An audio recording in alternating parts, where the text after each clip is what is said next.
Bonjour à toutes et tous, c'est vraiment un plaisir d'être parmi vous cet après-midi pour cette conférence sur le handicap et l'inaction politique. Je suis Anaïs Belwassa-Chérifi, députée du Rhône, de Lyon, membre de la Commission des affaires sociales et à l'Assemblée, je traite en priorité des questions liées au handicap. En tout cas, j'essaye. Je suis accompagnée aujourd'hui, et merci à eux d'être présents, de Bélinda Puget, qui est enseignante en primaire à Lyon et ancienne AESH, et de Pierre-Yves Baudot, qui est politiste et spécialisé des politiques publiques liées au handicap. Ce que je vous propose en termes d'échange, c'est qu'on va, dans un premier temps, faire une petite introduction. Ensuite, je vais donner la parole à Pierre-Yves pour qu'il puisse parler un peu des politiques qui sont liées au handicap, des politiques publiques. Je reviendrai brièvement ce qui s'est passé ces derniers temps à l'Assemblée nationale avec la loi sur l'école inclusive, mais aussi sur la mission d'évaluation de la loi de 2005. Et ensuite, Bélinda nous fera un point d'étape sur ce que c'est aujourd'hui l'école inclusive, c'est-à-dire une promesse que nous a fait ce gouvernement et qui n'est pas du tout la réalité. Je vous propose qu'on fasse vraiment peu de temps d'intervention. En tout cas, on s'est fixé des temps d'intervention assez réduits.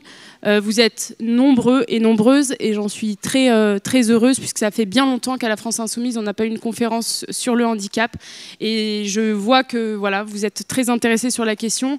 Et l'objectif pour nous, c'est d'avoir un temps d'échange conséquent de questions et de réponses sur ce thème parce qu'il est évidemment très important pour nous d'avoir 30 minutes, voire 35-40 minutes pour répondre à l'ensemble de vos questions, si vous en êtes d'accord. Est-ce que ça vous va? Parfait. Alors, commençons. Donc, du coup, je disais tout à l'heure qu'à l'Assemblée nationale, je traite des questions qui sont liées au handicap. En tout cas, j'essaye. En toute honnêteté, je ne suis pas ni j'ai jamais travaillé dans le milieu du handicap. J'ai dans mon entourage des personnes qui sont en situation de handicap. C'est la raison pour laquelle j'ai voulu traiter de ces questions à l'Assemblée nationale, puisque c'est évidemment en fait une question d'égalité des droits. C'est une question d'humanisme et d'universalisme. Et du coup, j'ai repris un peu les fondamentaux, c'est-à-dire que je me suis attaquée à des textes législatifs et on dit souvent l'un des fondateurs, en tout cas pas celui de 78, mais la loi de 2005, c'est vraiment la grande loi de l'égalité, de la citoyenneté pour les personnes en situation de handicap. Alors voilà, je me suis dit, tiens, c'est cette grande loi apparemment, mais quid, qu'en est-il d'aujourd'hui? Quelle est son application? Quelle est la vision de la France sur le handicap? Et j'en ai conclu que ça a été 20 ans d'inaction.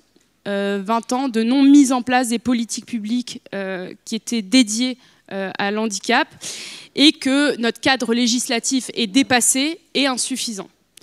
Donc, j'ai décidé avec une de nos collègues, Alma Dufour, de travailler en premier lieu sur la question du logement et du handicap, parce que je travaille aussi sur les questions de logement et de sans-abrisme.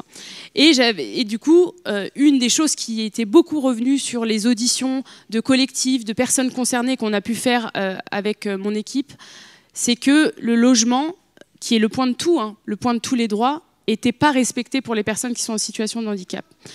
On a eu la loi de 2005 qui a fixé à 100% d'accessibilité sur les nouvelles constructions, et la loi Elan de 2018 qui est venue abaisser ce seuil à 20%. C'est la raison pour laquelle, donc, du coup, on a écrit la loi qui abroge ces 20% et qui rétablit les 100% d'accessibilité. Donc voilà, dans l'accessibilité, on est loin de la réalité des faits, on est loin de l'accessibilité universelle. En ce qui concerne aujourd'hui la vision de la France, je vais jusqu'à dire que la vision de la France, elle est bien en deçà de la réalité, qu'elle ne respecte pas le droit et que c'est la raison pour laquelle à la fois la Commission européenne, enfin pas la Commission européenne, les Nations Unies, la Commission européenne et les Nations Unies ont condamné la France à plusieurs reprises pour non-application du droit et pour non-respect du droit des personnes handicapées. Donc, je dis dans tous les secteurs de la société, éducation, emploi, accessibilité, logement, cette proposition de loi, enfin pas cette proposition de loi, cette loi, elle n'est pas mise en place, elle n'est pas respectée, et donc du coup, ça conduit à des situations inhumaines et qui entache en réalité la dignité de l'ensemble des personnes qui sont en situation de handicap. On parlera d'éducation plus précisément tout à l'heure, mais ok, aujourd'hui on voit une forte hausse du nombre d'élèves handicapés à l'école en milieu ordinaire. Ok, mais dans quelles conditions? Quels sont le temps de scolarisation? Avec quel accompagnement? Et on reviendra avec Belinda sur cette question. Sur l'emploi, les personnes handicapées sont très précaires. Ils sont 2 fois plus précaires que l'ensemble de la population. Aujourd'hui, on a des milieux qui sont des milieux ségrégatifs, qui sont des milieux fermés, qui sont les ESAT, qui en réalité sont des endroits où on exploite à bas coût les personnes en situation de handicap et qu'on dit à la fin, en fait, c'est pour insérer professionnellement les personnes qui sont en ESAT. En réalité, seul 1% des travailleurs en ESAT sortent travailler en milieu ordinaire. Donc, en matière, encore une fois, d'emploi, on n'est pas à la hauteur. L'accessibilité, j'en ai parlé spécifiquement sur le logement, mais on peut le réduire à l'ensemble des bâtiments publics. C'est 60% des gares seulement qui sont accessibles. Ne parlons même pas des équipements sportifs, même de la voirie en réalité. Donc, encore une fois, tout ça n'est pas respecté. L'objectif un peu de cette conférence est de poser ensemble un cadre et puis d'avoir des secteurs spécifiques aujourd'hui sur l'éducation, mais beaucoup avoir un temps d'échange, pardon. Et j'aimerais aussi revenir sur une chose qui est pourquoi on en est là. Parce que la France a adopté une vision médicalisante du handicap, parce qu'elle ne respecte pas les conventions internationales et le droit international. Et nous, notre volonté, c'est d'aller plus loin, la France insoumise, sur ces questions, de se perfectionner. Et en toute honnêteté et franchise, je vais vous dire une chose, notre mouvement politique, en fait, il n'est pas imperméable à la société et donc il reproduit les systèmes de domination. À nous, ensemble, de faire mieux et justement de trouver la force ensemble de mettre en place des choses, de réfléchir à des nouvelles choses, toujours avec notre colonne vertébrale idéologique qui est l'émancipation individuelle par l'autonomie. Je vous remercie.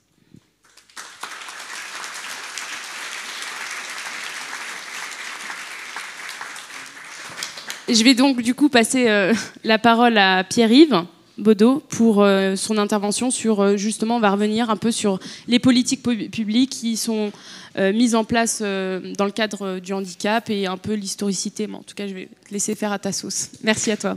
Merci, merci Anaïs, merci de l'invitation aujourd'hui, merci à vous de votre présence pour cette discussion importante. La thématique du handicap est une thématique qui a longtemps été considérée comme n'étant pas réellement politique, donc ne nécessitant pas nécessairement une discussion au sein des organisations partisanes, des organisations politiques, notamment par exemple ici. Donc moi je parle en tant que chercheur, en tant qu'enseignant-chercheur, spécialiste des politiques publiques du handicap. Je ne représente personne, pas même moi-même, et je viens donc simplement voilà, apporter un certain nombre d'éléments de connaissances sur cette question-là. Je me présente donc comme une personne valide, globalement valide, à peu près valide, et donc comme un chercheur. Pour être bien sûr que tout le monde parle de la même chose, je pense qu'il faut rappeler un certain nombre de points, et notamment une première définition du handicap, qui n'est pas forcément celle qui est présente dans la loi du 11 février 2005 dont vient de parler Anaïs, mais plutôt celle qui est produite par un certain nombre de chercheurs. Et là, je vais reprendre celle que donne une chercheuse américaine qui s'appelle Carol Thomas, THOMAS, qui distingue deux dimensions, la dimension déficience et la dimension handicap. La dimension déficience est celle qui est liée à la pathologie, le fait de ne plus avoir des jambes qui permettent de marcher, le fait d'avoir un cerveau qui fonctionne de façon différente des autres. Et cette pathologie va produire des effets, comme par exemple la fatigue, la difficulté à marcher, etc. Bon. Donc ça, on va parler d'effets de déficience. Ce sont des effets qui sont spécifiques à la pathologie et qui ont besoin d'être pris en considération. Ça veut dire que voilà, cette déficience-là, a priori, elle ne partira pas, elle ne bougera pas. À côté de cette déficience, Carol Thomas identifie le handicap et les effets du handicap. Le handicap, dans ce cas-là, n'est donc pas une propriété individuelle. C'est quelque chose qui est produit par la société, produit par ses modes d'organisation, produit par ses modes de circulation. La présence de marches à l'entrée de bâtiments, par exemple, va très fortement limiter les possibilités d'accessibilité aux dits bâtiments. Et donc là, Carole Thomas va parler d'effets de handicap. Okay. Les politiques publiques peuvent travailler à la fois sur des effets de déficience, comme par exemple, et là on a des débats qui sont conséquents, comme par exemple le diagnostic prénatal de la trisomie 21, qui va placer les parents face à un choix, souvent très douloureux, sur le fait de garder ou non le fœtus qui est porteur d'une trisomie 21. Donc on peut travailler sur des effets de déficience en politique publique, et on peut aussi, et c'est plutôt là-dessus que je vais parler aujourd'hui, sur des effets de handicap. Ça veut dire par exemple sur tout ce qui va dans nos modalités d'organisation sociale, dans les bâtiments, dans l'architecture, mais aussi dans nos modes de conversation. Par exemple, cette conférence est certes accessible en termes PMR, mais elle n'est pas accessible en termes, par exemple, de LSF, de surdité, puisqu'il n'y a pas de traducteur ou de traductrice pour traduire nos propos. Et donc, ça, ce sont des choses qui peuvent être mises en place pour réduire les effets de handicap et, si possible, abolir ces effets de handicap. Bon. Une fois qu'on aura aboli les effets de handicap, on n'aura pas aboli les effets de la déficience.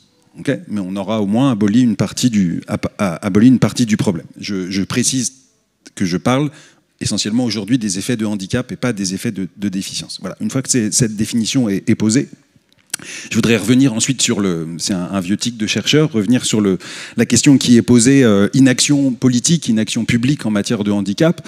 À mon avis, présenter les choses comme ça est une erreur.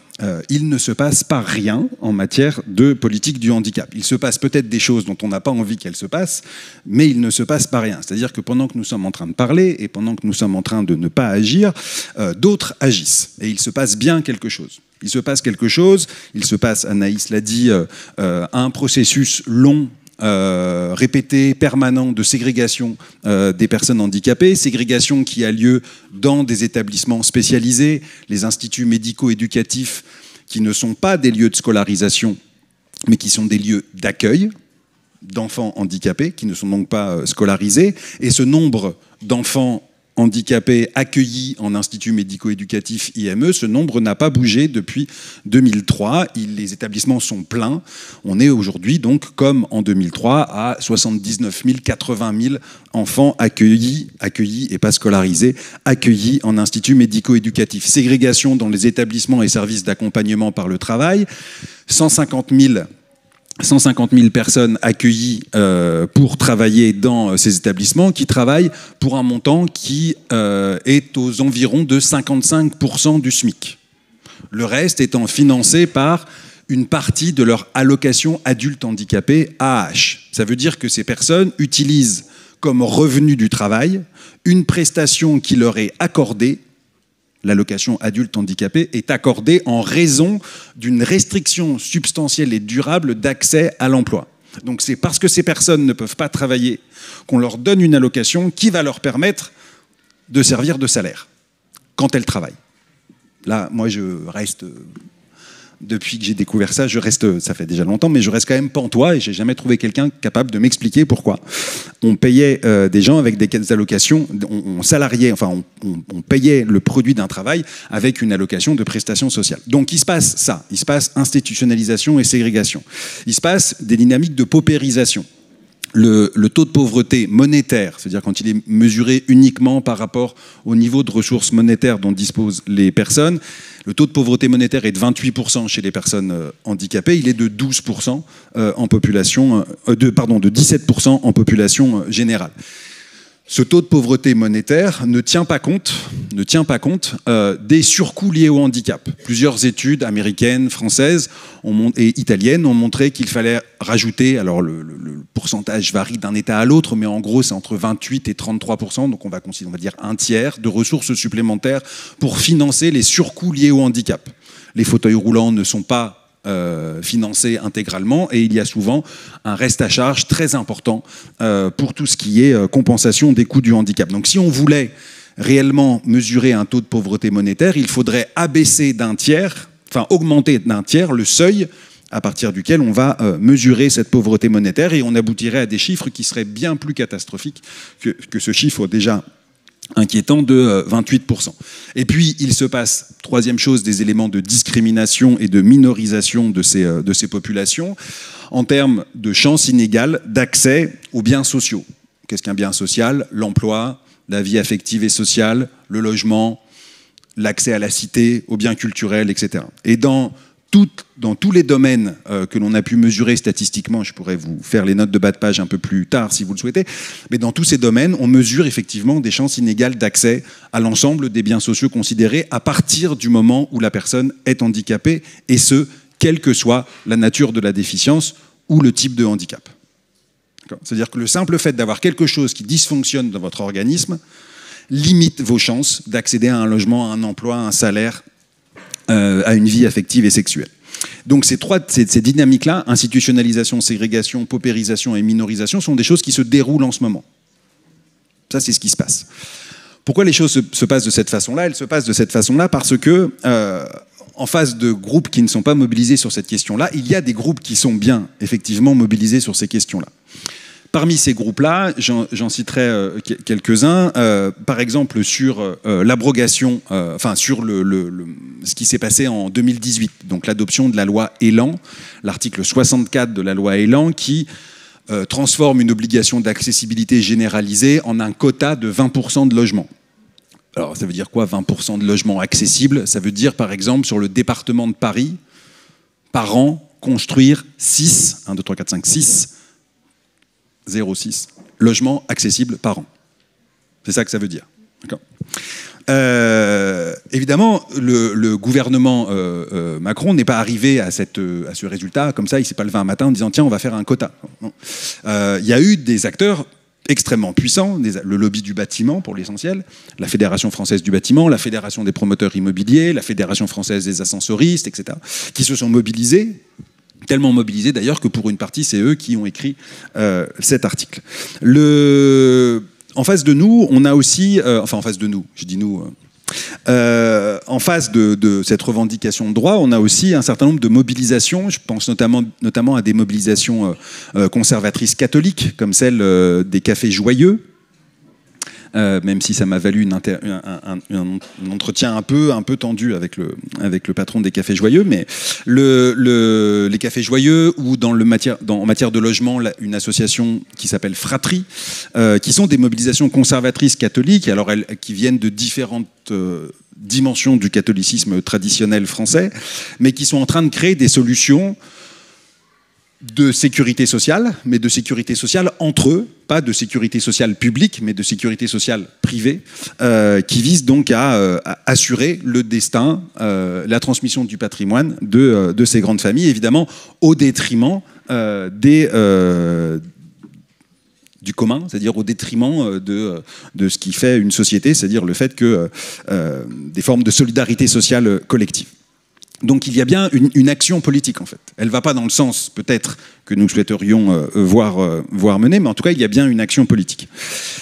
On constate à gauche quand même une relative inertie, là on peut parler d'inaction, on constate à gauche une relative inertie sur ces questions de handicap. Pourtant, le handicap est bien une question de gauche. C'est quelque chose que j'essaye de faire passer à différents endroits, pas toujours avec succès. On va voir ce que ça donne aujourd'hui. Déjà, il faut le rappeler, le handicap a partie liée avec le capitalisme. Le handicap est une question de capitalisme. La révolution industrielle et son utilisation à la fois de matières premières fossiles, mais aussi de matières premières humaines, a eu pour effet d'augmenter la cadence des accidents du travail et d'obliger l'État, en avril 1898, à l'adoption de la première loi sur les assurances en matière d'accidents du travail.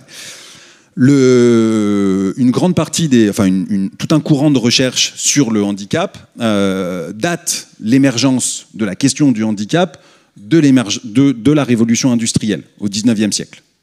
En montrant qu'avant cette révolution industrielle, la question du handicap n'existait pas de cette façon-là. mais qu'elle n'était pas non plus prise en considération de cette façon-là et qu'il n'y avait pas non plus des proportions telles de personnes handicapées.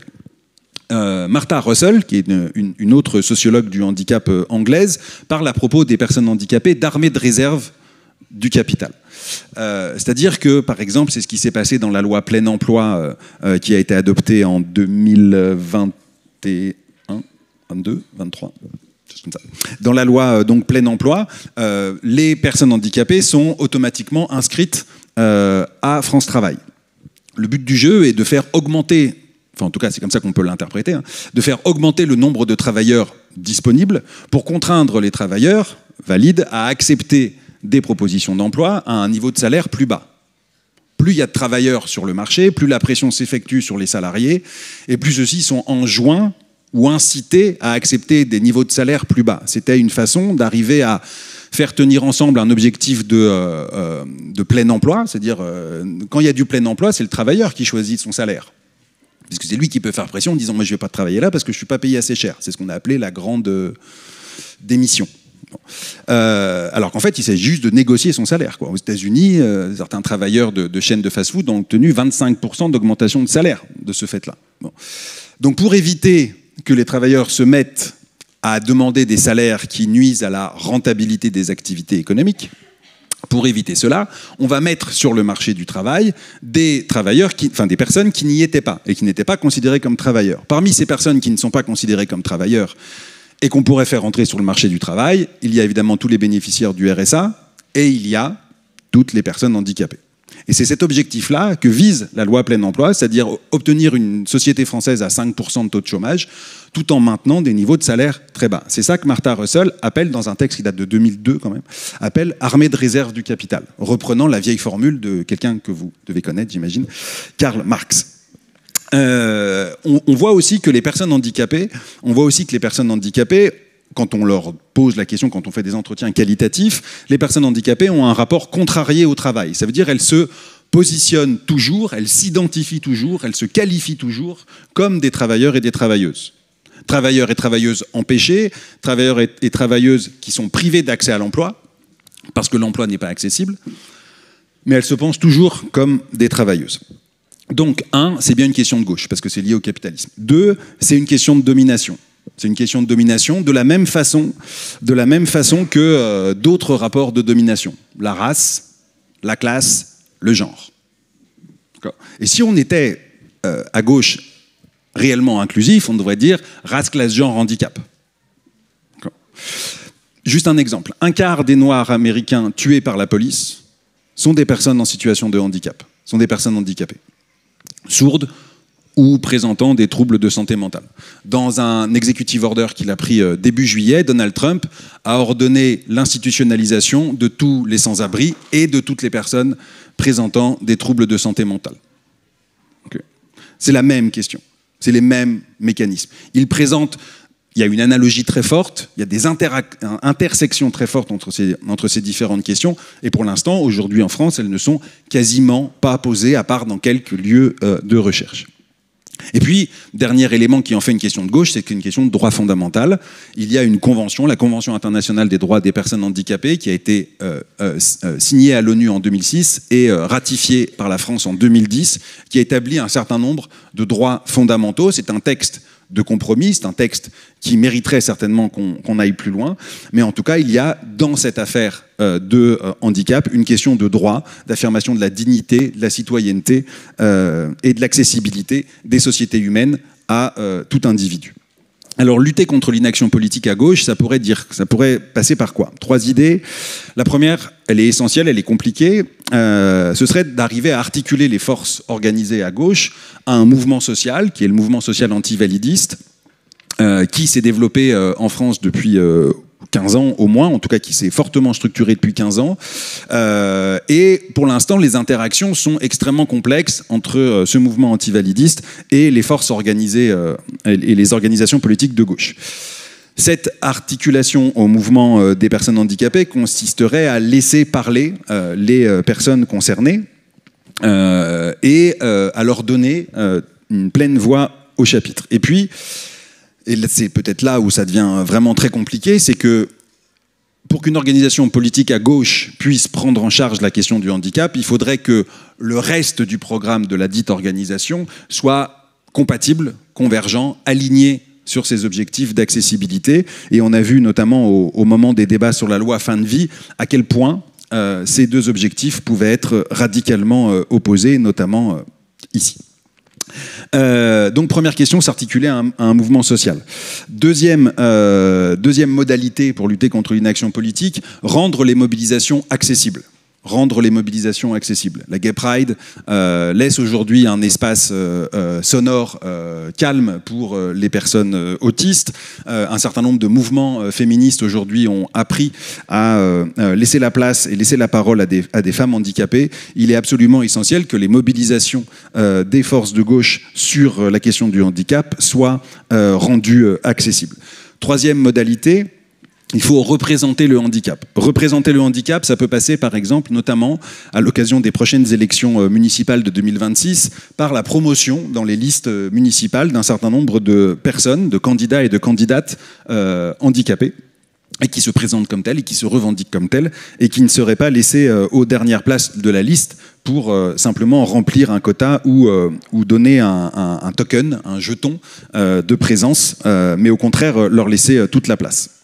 Et puis dans les organisations politiques, promouvoir aussi, mais on remarquera qu'il y a un député handicapé, enfin deux, mais il y a 2 députés handicapés à l'Assemblée nationale. Il est absolument essentiel qu'il y ait davantage de personnes handicapées dans les organisations politiques, ce qui passe par une transformation des règles de la discussion, de l'élaboration des plannings, etc. La dernière minute n'est pas acceptable. Et puis, voilà, donc 3 points, s'articuler au mouvement social, représenter le handicap et accessibiliser les mobilisations. Je vais m'arrêter là-dessus.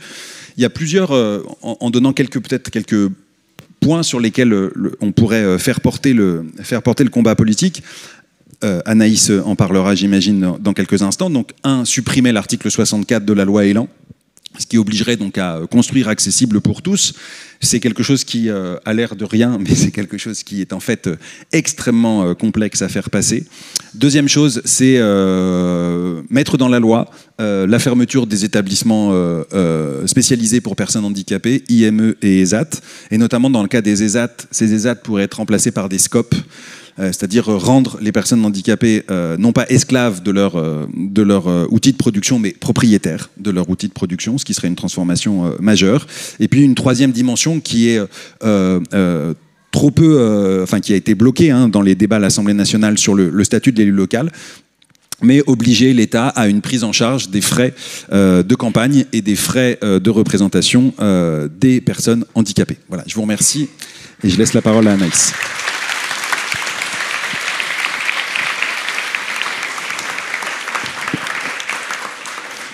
Merci beaucoup Pierre-Yves pour ton intervention, et je crois que dans la continuité de ce que tu essayais de finaliser en termes de travaux à l'Assemblée nationale, je vais intervenir sur ces questions, sur ce qui s'est passé dernièrement à l'Assemblée nationale en termes de handicap et de politiques publiques qui sont menées sur les questions de handicap. Peut-être déjà pour dire que, j'en parlais en introduction, cette année sont les 20 ans, l'anniversaire des 20 ans de la loi de 2005. Et à cet effet, l'Assemblée nationale a décidé de mettre en place une mission d'évaluation de la loi de 2005, 20 ans trop tard, qu'on se le dise. Et en réalité, on n'a pas attendu cette mission d'évaluation pour comprendre et pour savoir que cette loi de 2005, elle n'est pas appliquée, mal appliquée, dépassée. Et je vais vous dire à peu près pourquoi ensuite sur l'école avec Belinda. On l'a dit tout à l'heure, la France, elle ne respecte pas le droit international. Elle ne respecte pas la Convention internationale de l'ONU qui, y compris, définit très concrètement ce qu'est le handicap, le replace dans son espace et parle notamment d'environnement. De ce qui exclut les gens, c'est un environnement qui n'est pas adapté et donc qui ne permet pas une autonomie et donc une émancipation. Donc la France a été condamnée pour grave violation des droits des personnes handicapées. Et donc tout à l'heure, je vous parlais de la définition que je veux vous donner parce que l'une des recommandations, une des 86 recommandations de ce rapport de la mission d'évaluation, c'est d'intégrer pleinement cette définition dans le droit français et dans l'application de nos politiques publiques et la constitution de nos politiques à l'Assemblée nationale et au Sénat, en tout cas dans les deux chambres. Donc, je vais vous la lire. Les personnes qui représentent des incapacités physiques, mentales, intellectuelles ou sensorielles durables dont l'interaction avec diverses barrières peut faire obstacle à leur pleine et effective participation à la société sur la base de l'égalité avec les autres. Et vraiment, je m'arrête sur égalité avec les autres parce que je pense qu'ici, en plus, à gauche, à la France insoumise, dans notre mouvement politique, la colonne vertébrale, notre colonne vertébrale idéologique, c'est l'égalité des droits, c'est l'universalisme, c'est le fait qu'on ne considère pas qu'une personne est supérieure à une autre ou vice-versa. Et que le fil conducteur des politiques publiques qu'on doit amener sur la table, ou même en tant que parlementaire qu'on constitue, elle doit être l'égalité des droits, toujours l'égalité des droits. Donc, cette mission d'évaluation, elle a été faite par 2 parlementaires à l'Assemblée nationale, une du groupe majoritaire et Sébastien Betavi, qui est un élu, un député écologiste avec qui, notamment, on a travaillé sur le logement 100% accessible et qui est en situation de handicap. Ils ont fait cette mission d'évaluation et je crois que la chose la plus intéressante dans les 86 recommandations, et ce sur quoi je pense qu'on doit toujours mener notre action politique et publique, c'est sur la question de la désinstitutionnalisation. Il faut aller vers la désinstitutionnalisation. Et pour cela, il faut qu'on mette en place, il faut qu'on soit fer de lance sur cette question, un programme pluriannuel de la désinstitutionnalisation pour faire en sorte de revenir à l'égalité des droits et puis à des effets de ségrégation, de mise de côté, de stigmatisation permanente.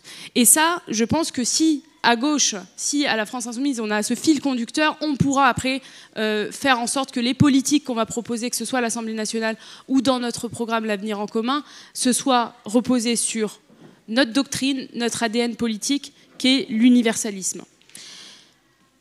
Je ne vais pas parler plus longtemps, je vais juste vous parler de la dernière actualité à l'Assemblée nationale en ce qui concerne le handicap. Alors, on a eu une superbe loi sur l'école inclusive. Alors, ça a été la bataille, hein, je vous le dis. Moi, je ne suis pas spécialisée sur les questions d'école, mais du coup, je me suis mise sur ce texte parce que je me suis dit, oh là là, j'ai commencé à lire. Alors, c'est une proposition de loi sur l'école inclusive. Il y avait 3 mesures phares. En réalité, c'était un vide absolu. Hein. Il y avait la question du LPI, du livret d'inclusion. Il y avait la question d'un observatoire national sur les questions éducatives et d'insertion professionnelle pour les personnes handicapées. Il y avait la question de la formation des enseignants. Et qu'est-ce qu'on a oublié dans tout ça? L'accompagnement humain. À aucun moment dans cette loi n'était mentionné l'accompagnement humain et donc les AESH. Donc, bon, on se dit, moi, quand j'étais à la tribune, je me suis dit, bon, on va essayer de leur faire comprendre quelques petits trucs quand même. En commission, on est passé d'un observatoire national à un rapport annuel. Et on sait très bien qu'à l'Assemblée nationale, les rapports annuels, on n'en voit pas trop la couleur. Et donc après, je me suis battue dans l'hémicycle pour faire en sorte de rétablir cet observatoire. Pourquoi? Parce qu'on est dans l'incapacité d'avoir des données statistiques sur les questions, par exemple, de scolarisation des élèves en situation de handicap, à savoir que la rentrée s'est faite avec 20 000 enfants handicapés qui n'ont pas pu aller à l'école et qui ont été déscolarisés parce qu'il n'y avait pas de place pour eux. Est-ce que c'est ça l'école de la République? En fait, c'est juste la rupture de notre contrat républicain. Et ça, en fait, à aucun moment dans cette loi, ils l'ont compris. À aucun moment, ça n'a été posé comme débat dans la loi. La continuité de l'enseignement, par exemple, combien d'heures est notifié en accompagnement par la MDPH est vraiment effectué quand l'élève est accompagné. Personne n'est en capacité de nous le dire. Et la formation. Donc nous, on avait déposé un amendement pour que les enseignants aient une formation initiale massive sur la question du handicap, parce que dans le Master MEF, il n'y a quand même pas beaucoup d'heures, et une formation continue. Et on avait aussi proposé un amendement pour quand même parler des AESH, que ce soit pas simplement sur la question de la formation initiale et continue de 60 heures, où souvent en fait ils sont balancés avant sans avoir eu la formation nécessaire, Et j'ai entendu des oui là. Et donc juste reposer aussi la question de les AESH sont essentiels à l'école inclusive. On ne peut pas faire sans. Et c'est la raison pour laquelle il faut créer un corps de fonctionnaires des AESH. Il faut les intégrer dans les équipes pédagogiques. Il faut faire en sorte qu'elles aient un statut. Parce que très souvent, ce sont des femmes. Elles sont payées en moyenne 900 € par mois. Et là aussi, il y a une question en réalité de dignité en fait, humaine. Et donc ça n'était pas du tout posé dans la loi. Bon. Et puis est arrivé un amendement du gouvernement 3 heures avant le début de la séance. 3 heures, non. Bon, 3 heures avant le début de la séance, ça veut dire qu'on ne l'a pas du tout examiné en commission. Et donc c'était un amendement qui venait généraliser une expérimentation, les pôles d'appui à la scolarité, les PASS. Donc, d'habitude, le gouvernement, il veut des mesures d'impact, il veut que tout soit calé avant, il veut que l'expérimentation soit terminée. C'est toujours leur bonne excuse quand ils ne veulent pas mettre des trucs que nous, on veut qu'ils mettent en place, quoi. Et là, 6 mois ont suffi, même pas l'année scolaire, en réalité. Belinda nous en parlera tout à l'heure, parce que c'est appliqué dans le département du Rhône en termes d'expérimentation. Mais c'est quoi ce PASS? Ça veut dire que les enfants qui étaient notifiés avant par la MDPH vont être notifiés par le directeur d'établissement et plus par la MDPH. Donc, au-delà de créer des droits différents, ce qu'on ne souhaite pas, ça veut dire que le budget de l'éducation nationale, s'il baisse, à votre avis, qu'est-ce qui va se passer pour les élèves handicapés? Eh bien, on va arrêter de notifier des heures. Et donc, on va continuer la ségrégation, continuer l'exclusion et continuer cette rupture d'égalité des droits. Et donc, ils voulaient nous faire ça, passer en catimini, comme ça. Donc, à un moment, nous, la France Insoumise, on était le seul groupe de l'Assemblée nationale à s'être opposé à cette loi. Et d'ailleurs, Borne m'a dit, vous n'allez quand même pas voter contre les enfants handicapés, quoi. En fait, vous êtes en train de détruire leur avenir, quoi. Donc oui, on va le faire. Et donc, voilà ce qui s'est passé dernièrement à l'Assemblée nationale sur la question, et ce qui m'amène à faire la transition parfaite avec Belinda, qui va nous parler donc de l'école en tant qu'enseignante et ancienne AESH.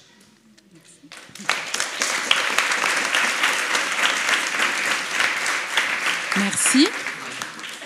C'est bon, vous m'entendez ? Bonjour. Donc, je suis Belinda Punier, ancienne AVS exactement. J'étais du coup assistante de vie scolaire avant que le statut d'AESH n'existe. Et depuis 10 ans, je suis enseignante sur le quartier de Gerland à Lyon, en réseau prioritaire. C'est une très grande école qui accueille également des enfants en situation de handicap avec la mise en place d'une ULIS, donc une unité locale, si je ne me trompe pas, d'inclusion scolaire. Merci. Voilà. Et puis d'autres dispositifs aussi d'inclusion, notamment pour les enfants allophones et les EFIV également, c'est les enfants itinérants du voyage. Donc je suis également en situation de handicap. Donc dans mon statut professionnel, je rencontre aussi pas mal de difficultés, on dira, mais bon, ça c'est peut-être aussi un autre sujet à aborder, les personnels enseignants en situation de handicap, un gros chantier aussi. Je vais parler du vécu, de mon vécu de travailleuse de l'éducation. Je sais qu'il y aurait plein de manières de l'aborder et je suis sûre que vous avez aussi plein de choses à dire, donc j'ai hâte de pouvoir échanger avec vous sur ce sujet. Concernant l'école et l'inclusion, très très gros sujet. L'accueil des enfants en situation de handicap dans l'école, c'est quelque chose d'extrêmement, comment on pourrait dire, vaste. Et c'est quelque chose qui est en chantier, en fait. On se rend compte qu'il n'y a rien qui est réellement abouti dans le projet. Donc globalement, on a une charge administrative qui est extrêmement lourde pour tout le monde, à commencer par les parents des élèves en situation de handicap. avec du coup l'établissement de dossiers pour pouvoir faire des dossiers MDPH, enfin des notifications MDPH. Et donc nous, les enfants, quand ils arrivent dans l'école, ils ont normalement une notification MDPH et on est censé ensuite constituer un dossier d'accompagnement scolaire pour pouvoir justement les accompagner au mieux au sein des établissements. Il y a des rencontres qui sont faites avec les parents, avec un enseignant référent aussi qui est coordinateur, et les personnels qui sont concernés pour l'accueil de l'enfant en situation de handicap. Ce dossier, donc, il est assez conséquent, il est remis à jour chaque année. C'est un guide d'évaluation qui s'appelle un GEVASCO, je ne sais pas si ça vous parle. Voilà, c'est les termes techniques. On adore les sigles dans l'éducation nationale, donc voilà. On établit ensuite des objectifs pédagogiques, des objectifs d'apprentissage pour répondre au mieux aux besoins de l'enfant.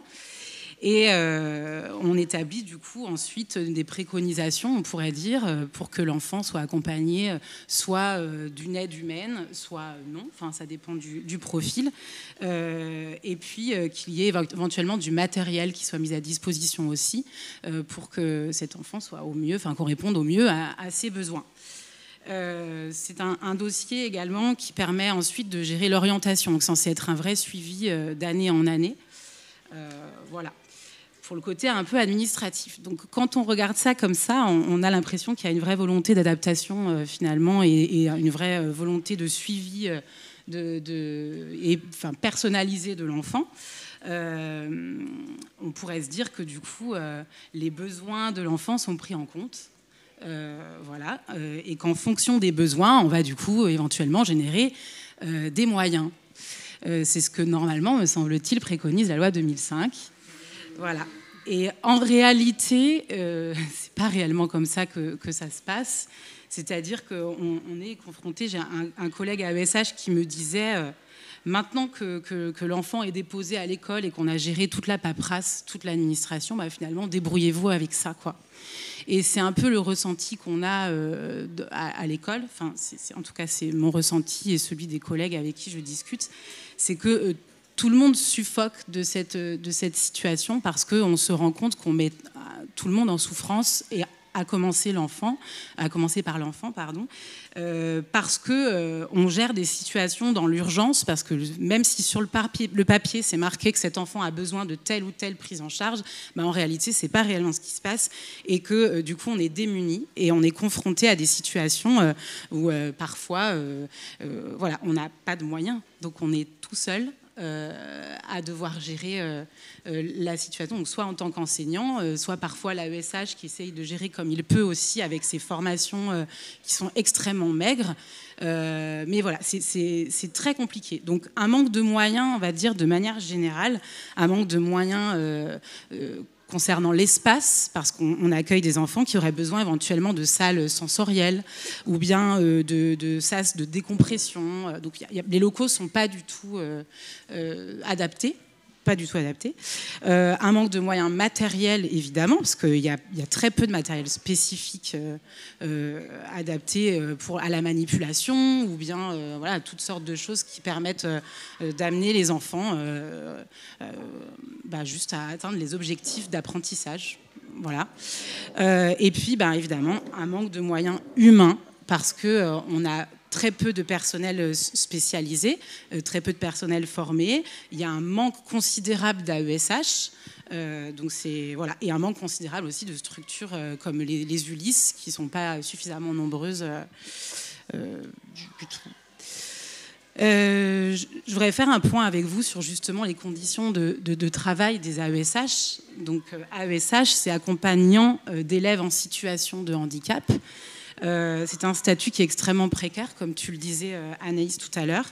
Ce sont des agents qui sont contractuels déjà, enfin, il y en a certainement parmi vous, hein, et ce sont donc des agents contractuels de la fonction publique qui ne sont pas fonctionnaires. Donc déjà là, ça pose problème en termes de reconnaissance de ce métier. Leur nombre d'heures est imposé quelque part parce qu'ils ne peuvent pas être sur 35 heures.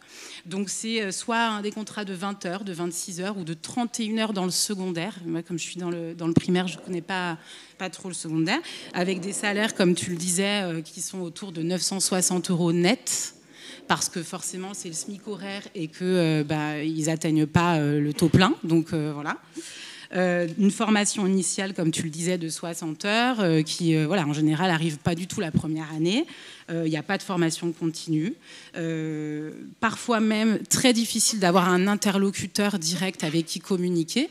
Donc parfois certains AESH ne savent même pas vers qui se tourner au niveau hiérarchique parce qu'ils n'ont pas de... Voilà, c'est quelqu'un qui n'est pas dans l'établissement.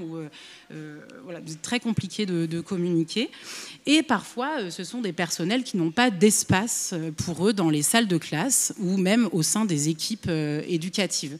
Donc ça, c'est un vrai... On voit bien qu'il n'y a pas du tout de prise en compte de ce métier, tout simplement. Encore moins depuis la création des PIAL, qui sont des pôles, donc un peu dans la même idée que le PASS, mais c'était, on va dire... Voilà, c'est celui d'avant. Donc c'est un pôle pôle inclusif d'accompagnement localisé. Donc c'est comment on pourrait dire, un secteur, comme si c'était un secteur. Et en gros, les AESH ne sont plus rattachés à une école, mais sont amenés à aller dans plusieurs établissements différents sur parfois même une seule journée. Donc des pions. Je ne sais pas comment le dire autrement, ils sont vus comme des pions. Et d'ailleurs, le témoignage d'un des AESH de l'école où j'étais disait « Je me sens comme un pion sur un échiquier, incapable de réaliser correctement ma mission, en laquelle je crois pourtant profondément. » Et ça montre un petit peu la souffrance du personnel, quoi. Donc il y a encore moins de considération, il n'y a plus du tout d'équipe... d'équipes fixes, donc c'est encore moins facile de s'intégrer justement dans une équipe éducative, avec des plannings souvent mouvants. Au milieu d'année, on peut vous changer un petit peu les élèves dont vous vous occupez. Donc pour l'élève, c'est absolument atroce parce que du coup, il a plus son adulte référent, quoi. Je trouve ça... c'est horrible. Donc on a là la crainte... même au niveau syndical, je crois que c'est en train d'un peu bouger, mais il y a vraiment la crainte que ce soit des choses qui soient empirées avec la création des PASS, parce que donc, les pôles d'appui à la scolarité, c'est globalement la même idée, en fait, mais c'est juste que ça va être plus large. Il y en a 7, donc il y a 7 PASS à la rentrée qui vont être mis en place dans le Rhône. Par exemple, parce que le Rhône fait partie comment on pourrait dire, d'un pôle test, quoi. Donc voilà. Donc ce seraient des secteurs plus élargis, donc comme le disait Anaïs, avec du coup le chef d'établissement qui deviendrait un petit peu responsable de ça. Il y a eu des recrutements qui ont été faits pour être coordinateur PASS. Eh bien, n'importe quel personnel enseignant peut prétendre à être coordinateur de PASS. Et a priori, d'après ce qu'on comprend, c'est aussi des pôles où seraient un petit peu mêlés toutes sortes d'enfants en inclusion. Donc, c'est-à-dire qu'on pourrait mélanger un petit peu et allophones et les enfants en difficulté scolaire et ceux qui pourraient être perturbateurs et ceux qui pourraient donc, du coup être en situation de handicap. Voilà. Donc c'est un peu un fourre-tout absolument terrible où il n'y a plus personne qui est pris en considération en fait. C'est très, très vaste et voilà. Donc on attend la suite. On espère que ça va changer. Peut-être. Voilà. Pour les conditions des enseignants dans toute cette histoire, finalement, nous non plus, on n'a pas de formation obligatoire. Donc on espère pareil que ça change aussi au niveau des formations des enseignants, soit pour le master, soit au moins à l'INSPE au moment où on a le concours et on a la formation un petit peu en interne. A priori, il y a déjà un module qui existe, mais qui est assez maigre. Donc voilà. Pour les enseignants, évidemment, une charge administrative qui est très intense avec une multitude de dossiers et de réunions à fournir par élève de manière générale, mais par élève aussi en situation de handicap, avec on nous demande un surinvestissement et on a l'impression d'être un petit peu quelque part parfois pas à même de répondre aux demandes qui sont... on a l'impression d'être à côté, quoi. Voilà. Il faut toujours arriver, l'objectif est d'arriver à trouver un équilibre entre les besoins spécifiques de l'enfant, de manière générale, et surtout spécifiques de l'enfant en situation de handicap, et les besoins du groupe classe. Donc voilà, c'est tout l'enjeu aussi de trouver un équilibre. Il faut savoir aussi que donc, pour les enseignants que je côtoie, en tout cas, on est aussi amené à faire énormément d'achats de matériel spécifique, justement pour les enfants en situation de handicap, notamment avec nos sous-personnels.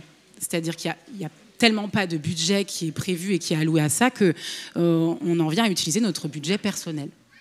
Voilà, donc certes, on n'est pas obligé de le faire, mais du coup, on met encore plus en souffrance les enfants qu'on est censé accueillir correctement et dignement. Donc c'est très compliqué. Il n'y a pas de remplacement d'AESH, ça n'existe pas, il n'y a pas de service de remplacement d'AESH. Donc quand un AESH ou une AESH est en arrêt maladie, par exemple, on se retrouve seul dans la classe à devoir gérer des situations complexes et justement à devoir toujours trouver cet équilibre entre le groupe classe et l'individu, quoi, on pourrait dire de manière générale. Et puis, il ne faut pas oublier que les AESH ne peuvent pas être en temps plein avec nous. Donc, des fois, on se retrouve juste seul. Voilà. On est amené à gérer des urgences permanentes, quoi. Enfin, c'est des modifications d'emploi du temps tout le temps et des fois en dernière minute parce qu'on n'a pas le choix. Et on est tout seul. Voilà. Quelques petites situations vécues et j'espère que vous allez pouvoir en partager aussi avec nous. Mais on a eu, nous, des situations, par exemple, un enfant qui était 90% sur une Ulysse et 10% du coup dans sa classe d'inclusion avec des gros troubles du langage et qui avait, par exemple, un niveau grande section et qui se retrouve dans une classe de CM1. Parce que sa classe d'âge, c'est le CM1 et qu'on doit le scolariser en CM1. En souffrance totale parce qu'il se sent complètement décalé des autres, avec les autres enfants. Donc on a des crises fortes toute la journée, des bureaux retournés, des cahiers déchirés, des élèves et des adultes qui sont tapés. On sent que cet enfant, il fait comme il peut avec ses capacités, ses possibilités et ce qu'on lui offre surtout. Donc il fuit. Il se met en danger, il peut aller jusqu'à monter sur le toit de l'école, sortir de l'école, passer les escaliers. Enfin, vous imaginez un enfant qui est en souffrance, en fait, parce qu'on lui donne pas la possibilité de faire autrement. Et à ce moment-là, forcément, l'enseignante est seule, ou l'enseignant est seul. Donc là, il y a une gestion du groupe qui est impossible.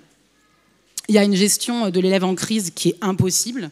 Et donc, concrètement, on est, nous, pénalement, responsables de l'enfant à ce moment-là et de ce qui peut arriver en cas de crise. Donc, ce qui se passe, c'est qu'on a comme seul recours le fait d'appeler le SAMU ou le fait d'appeler la police. Donc, vous imaginez bien la situation où on est, nous, juste enseignants, et on se retrouve à devoir appeler la police pour un enfant qui est en situation de handicap et qui juste manifeste sa souffrance. C'est absolument terrible. Et ce n'est pas des cas isolés, hein, je ne crois pas. D'autres cas également où on a des enfants qui ont un enfant scolarisé à 100% dans une classe de CE2, un dossier MDPH qui est en cours, donc il n'y a rien qui est fixé en termes administratifs. Et nous, tant qu'il n'y a rien qui est fixé administratif, c'est un peu comme si c'était bloqué quelque part. La situation est bloquée. Et donc avec une AESH présente, mais un enfant qui ne communique et qui exprime ses émotions que par cri et par son, et qui se retrouve finalement en souffrance aussi parce qu'il est dans une classe... on appelle ça une classe ordinaire, je ne sais pas si c'est le bon terme, hein, et qui n'a pas de zone de décompression, qui n'a pas de salle sensorielle pour pouvoir exprimer ses émotions. Donc c'est des situations où tout le monde est en souffrance. Donc c'est absolument terrible, aucune facilité pour gérer ça et pour mener du coup les apprentissages, ce pourquoi on est à la base à l'école. Et peu importe les apprentissages, c'est-à-dire que tout est adaptable en termes d'apprentissage quelque part. On fixe des objectifs, mais là, il n'y a aucun objectif qui peut être atteint dans de telles conditions de travail et de telles conditions scolaires. D'autres enfants aussi qui sont parfois mis comme ça, dans une Ulysse, alors qu'en fait, il y a différents types d'Ulysse. C'est-à-dire qu'on a des Ulysses TSA, donc pour les troubles du spectre autistique, et des Ulysses TFC, donc pour le trouble des fonctions cognitives. Et ben donc, nous, on a eu un enfant qui relève normalement d'une Ulysse TSA, qui a été inscrit dans l'Ulysse TFC, parce qu'il n'y avait pas de place ailleurs, quoi.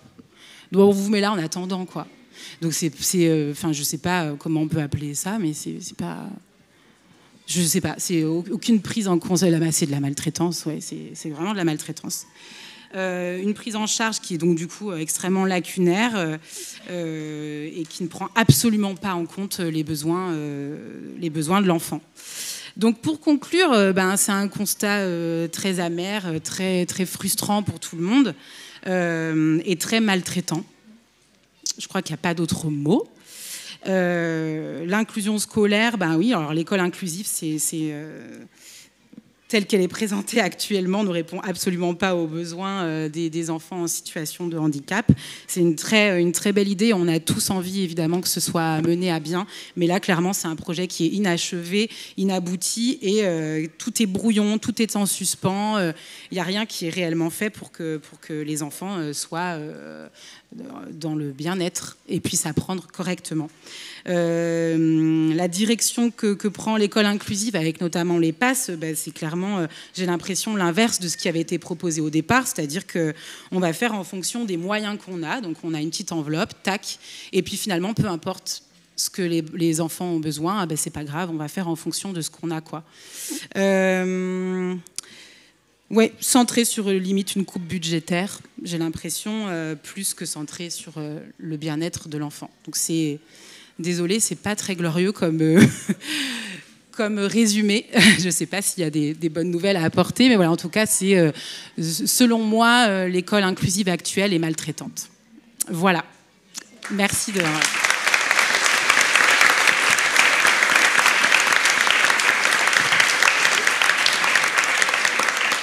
Merci beaucoup Belinda pour cette intervention et ces témoignages qui nous fait dire qu'il y a évidemment l'école dite inclusive qui n'est qu'une promesse, mais qui nous fait dire aussi que dans tous les secteurs de la société, le handicap n'est pas pris en compte, est mal pris en compte, et nous devons, en tant que force politique, être ambitieux, avoir une colonne vertébrale, celle de l'égalité des droits, faire en sorte que les personnes qui sont concernées par le handicap puissent porter leur parole et puissent nous dire la réalité des choses.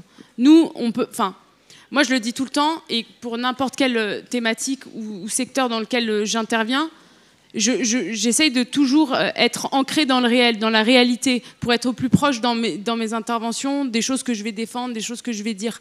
Parce que sans vous, en fait, on peut pas porter de bonnes politiques publiques efficaces. On ne peut pas faire en sorte de transformer la société. Donc, ce que je vous propose maintenant, si on a 32 minutes devant nous, d'avoir, comme promis au début de cette conférence, un temps d'échange assez large. Je vous propose de faire passer un micro dans la salle et on va répondre... Oula. Est-ce que, si c'est possible, à chaque fois que vous prenez la parole, question courte, s'il vous plaît, parce que là, je vois une quinzaine de mains, parce qu'il nous reste 30 minutes, et nous, on va faire très court dans nos réponses, et juste, si vous pouvez dire vos prénoms, comme ça, je m'écris. Merci. Bonjour, merci pour ces interventions. Elsa, je suis médecin généraliste avec un temps d'intervention en IME. Alors, je suis 100% d'accord, l'IME, c'est de la ségrégation. Ça ne devrait plus exister aujourd'hui, en 2025. Maintenant, il y a de vraies expertises en IME concernant le handicap. Je pense à la structure où je travaille. On a des infirmières en permanence, psychomotriciennes, psychologues, neuropsychologues, orthophonistes, ergothérapeutes, kinés.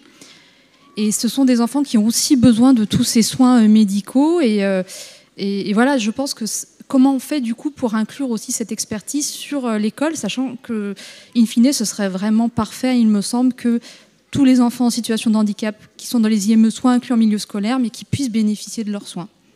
Voilà.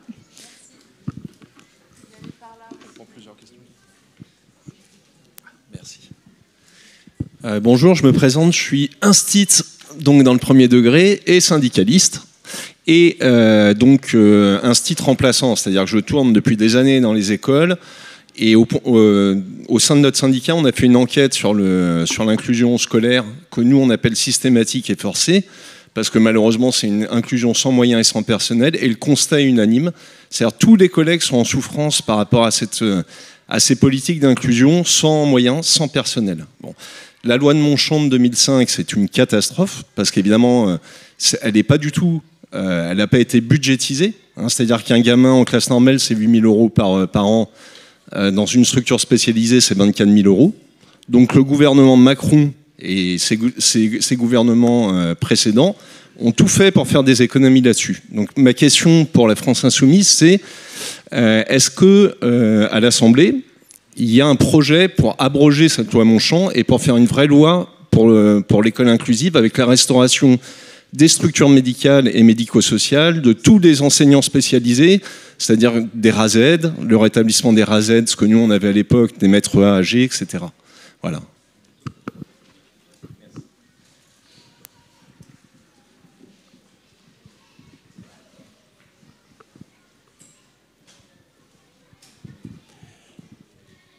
Bonjour, Corentin. Du coup, moi je suis étudiant en situation de handicap. Moi j'ai une question toute simple, c'est... faut savoir qu'au commencement, je suis en train de préparer mon premier dossier pour être reconnu en tant que personne en situation de handicap.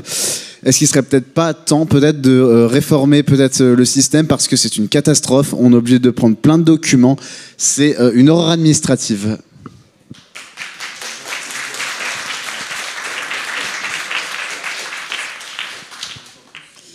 Bonjour, je m'appelle Laura. En fait, c'est pas tellement une question, c'est plus une proposition par rapport à des difficultés rencontrées. Je me disais que les professeurs, le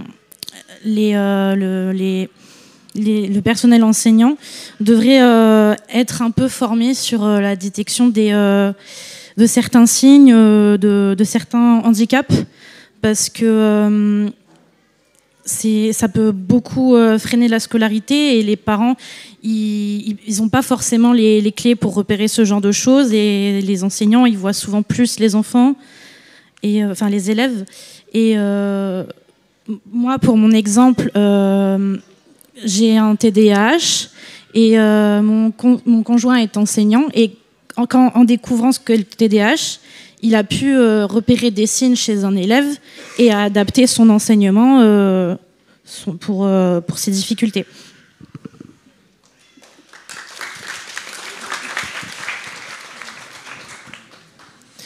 Bonjour, alors merci pour votre intervention déjà. Alors moi, dans mon cas, je m'appelle Camille. Alors déjà Camille, voilà. J'ai aussi un TDAH que Laura ici présente.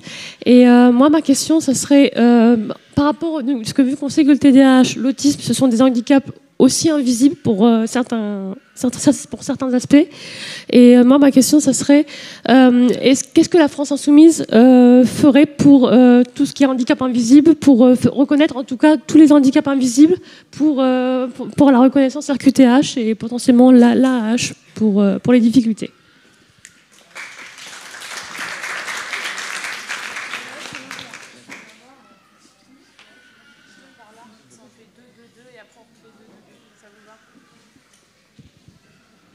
Bonjour, moi je m'appelle Tom, j'ai été élève en situation de handicap, et moi je voulais poser la question de s'il n'y avait pas aussi quelque chose à faire sur l'inclusion des élèves en situation de handicap au sein même de la classe et l'acceptation par les autres élèves. Si on ne pouvait pas voir quelque chose sur, en fait, expliquer aux élèves qu'est-ce qu'une personne en situation de handicap, et ne Et comme ça, ils ne considéreront pas que c'est une personne différente et bizarre, comme ça a été le cas pour moi. Je voulais juste poser cette question.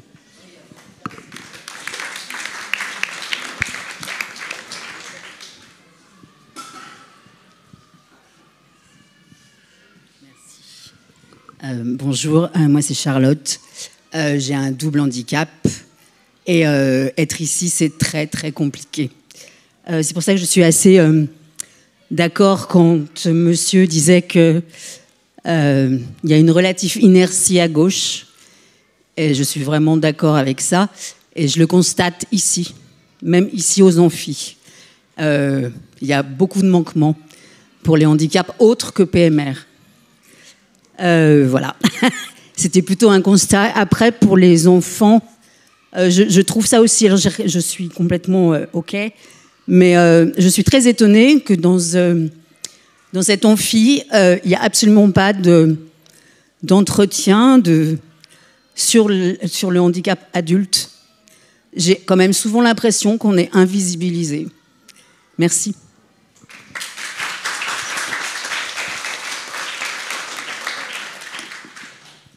On va faire une première salle de réponse et après on reprendra 2 pour essayer par bloc.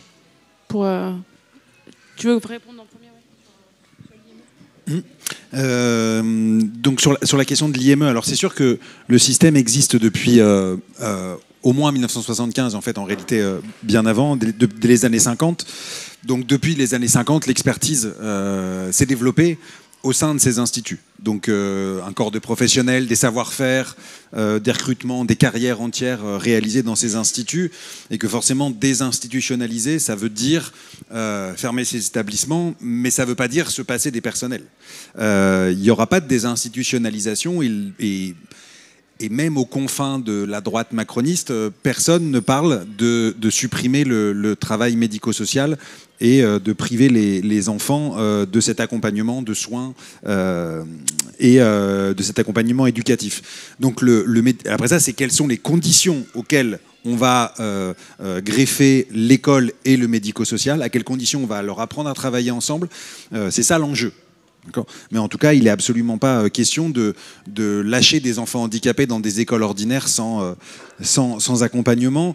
Sur les pôles d'accompagnement spécialisés dont il a été beaucoup question ici, c'est l'un des enjeux, c'est l'une des difficultés, mais c'est aussi l'un des éléments qui peut être désirable, c'est que le médico-social est désormais intégré à l'éducation nationale grâce à CEPAS, même si sur le sujet, moi j'ai un avis plutôt négatif, mais l'avancée qui est réalisée, c'est de faire entrer le médico-social dans l'école auprès des enseignants, là où les enseignants n'en voulaient pas. Donc c'est quand même une invention, voilà. Quelque chose d'important, mais c'est l'enjeu, c'est-à-dire comment on fait pour passer cette expertise des établissements aux établissements scolaires.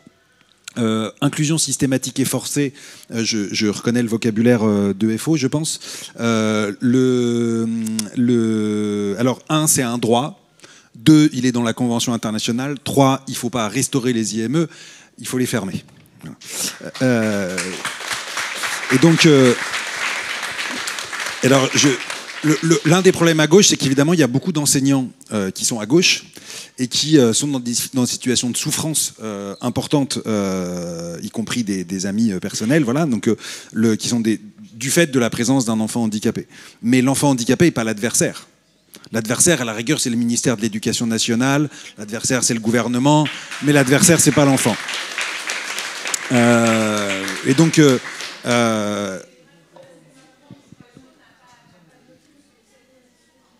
Pardon ? D'accord, j'ai du mal à lire, très certainement.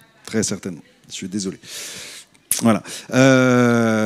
Donc l'objectif, c'est d'arriver en fait à réussir l'inclusion. Il y a des dispositifs, il y a des expérimentations qui sont en cours. Je pense à l'école de mon quartier ou aux écoles d'autorégulation qui sont en cours, qui sont des dispositifs dont l'idée est relativement intéressante, mais dont la mise en œuvre, comme souvent, pêche très largement, mais qui permettrait en fait d'intégrer 2 adultes dans une classe, c'est ce qu'on appelle le modèle italien, dans toutes les classes, qu'il y ait un enfant handicapé ou qu'il n'y ait pas d'enfant handicapé dans cette classe. Et donc, on aurait 2 enseignants par classe. Vous comprenez bien, évidemment, les limites budgétaires à la question. Mais c'est en fait sur cette idée-là qu'il faudrait s'orienter. Voilà, je m'arrête là-dessus pour pas... Je vais répondre sur l'école aussi. Quelles sont les propositions de la France Insoumise sur l'école inclusive? On va travailler à potentiellement une proposition de loi sur la question, parce que la question de l'école, elle est évidemment transversale et elle touche quand même beaucoup de secteurs et beaucoup de degrés. Et donc, je pense que c'est un travail de fond à faire pour vraiment travailler sur l'école inclusive, parce que ça implique les IME, ça implique le médico-social, le pluridisciplinaire aussi. Il y a quelqu'un qui a dit tout à l'heure, et je trouvais ça assez juste, les enseignants, en réalité, sur les questions de handicap, sont souvent les premiers lanceurs d'alerte. C'est eux qui identifient assez vite les troubles que peut avoir l'enfant, et ça dès son plus jeune âge. Et souvent, en fait, c'est lui qui intervient auprès des parents pour expliquer. Et souvent, moi, j'ai rencontré des enseignants qui m'ont dit ça m'est arrivé de dire à des parents qu'il y avait des troubles. Souvent, les parents sont dans une forme de déni aussi, et que c'est compliqué quand vous êtes enseignant et que vous n'avez pas, entre guillemets, la légitimité pour parler des questions, de ces questions-là. Et donc, du coup, voilà, aussi travailler la question de comment on annonce, comment on prend en considération, comment, en réalité, l'enseignant accompagne aussi les parents. Et ce qui me fait faire le pont avec la MDPH. J'ai entendu que ça avait suscité des applaudissements. La MDPH, on est tous d'accord pour dire que ça ne fonctionne pas. On est tous d'accord pour dire que c'est des délais interminables. Dans le Rhône, c'est 9 mois de délai pour être notifié. Donc il y a des bons départements, enfin il y a des départements qui sont des bons élèves, et il y a des départements qui sont des mauvais élèves. Et c'est ça qui est dramatique. Et vraiment, je reprends ce que je disais au début sur l'égalité des droits. Il y a une différenciation du droit par rapport au département, par rapport aux logiques de territoire, et je ne vous parle même pas des Outre-mer. Et par exemple, pourquoi a été mis en place ces passes-là? Parce que quand même, il y a beaucoup de délais dans les MDPH pour notifier les enfants. Mais au lieu de se poser la question de pourquoi il y avait du délai dans les MDPH, on crée un autre dispositif ad hoc. On remet de la difficulté supplémentaire au lieu de prendre le problème à la racine et se dire ok, on va remettre des moyens, on va mettre un accueil physique, on va faire en sorte de suivre les dossiers, on va remettre du personnel dans les commissions aussi, parce que moi, ce qu'on m'a dit dans la commission du Rhône, c'est qu'il n'y a plus personne qui fait partie du médico. Parce qu'en fait, on n'a plus les moyens, donc du coup, on a quelqu'un qui vient remplacer, mais c'est une contractuelle, elle n'a pas tout à fait suivi tous les dossiers. C'est ça la réalité. Donc, il y a évidemment la nécessité de refonder ces MDPH, de remettre de l'accueil physique, de l'humain dans tout ça. Il y a quelqu'un qui a posé aussi la question, je suis désolée, je vais vite, mais c'est pour reprendre des questions après. Quelqu'un a posé la question... RQTH, AH. Il y a quelque chose qui m'a interpellée. Alors déjà, à la France Insoumise, on s'est battu pour déconjugaliser l'AH. C'est notamment Adrien Clouet qui a lancé un peu la bataille sur cette question à l'Assemblée nationale. Mais nous, on irait même plus loin, c'est-à-dire mettre l'AH au niveau du SMIC. Mais attention, ça, vous pouvez considérer que c'est un effet d'annonce. Pourquoi je dis ça ? Parce que lorsque j'ai discuté de cette question avec des personnes handicapées, ils m'ont dit, mais attention, hein, nous, si vous mettez la hache à un certain seuil, ça va nous faire perdre de l'argent. Donc, il y a évidemment une question à se poser sur la hache au niveau du SMIC, tout en considérant qu'il y a des dépenses de 30%, tu l'as dit tout à l'heure, Pierre-Yves, qui sont liées à l'handicap. Et donc, comment on fait en sorte de redonner du pouvoir d'achat aux personnes handicapées, parce qu'elles représentent 2 fois plus en termes de population de personnes précaires dans notre pays. Donc, il y a évidemment cette question. Il y a la question du travail. Malheureusement, on le voit beaucoup sur le prisme ESAT. Mais en fait, ce que j'aime bien expliquer sur le travail, c'est que On avait une obligation dans le privé de 6%, c'est loin d'être le cas. Du coup, les entreprises préfèrent payer une amende qui va à quoi? À l'AGFIP. L'AGFIP qui aide des entreprises à faire de l'insertion professionnelle.